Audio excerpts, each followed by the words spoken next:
చూడటానికి వీల్లేదు. I have every right. She's my wife. No she's not. తనకి నువ్వెవరో కూడా గుర్తులేదు. తనంతా మర్చిపోయింది. నేను కొనూరు రాకపోయి ఉంటే బాగుండేది, నిన్ను కలవకపోయి ఉంటే బాగుండేది, నీతో ప్రేమలో పడకపోయి ఉంటే బాగుండేది, అయి నాకు పుట్టకపోయి ఉంటే బాగుండేది. రెండు మనసులు కలవాలని రాసిపెట్టి ఉంటే దానికి ఎంత కాలం పట్టినా అది ఆలస్యం కాదు, ఎంత దూరం ఉన్నా దూరం కాదు. ఎవరిని కలవాలన్నది This is Yashna. మనం డిసైడ్ చేసుకుంటాం, కానీ జీవితాన్ని ఎవరితో పంచుకోవాలన్నది మాత్రం డెస్టినీ డిసైడ్ చేస్తుంది. It's just magic.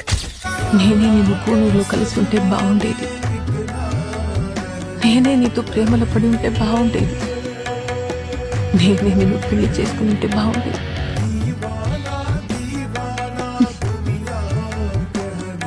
మహి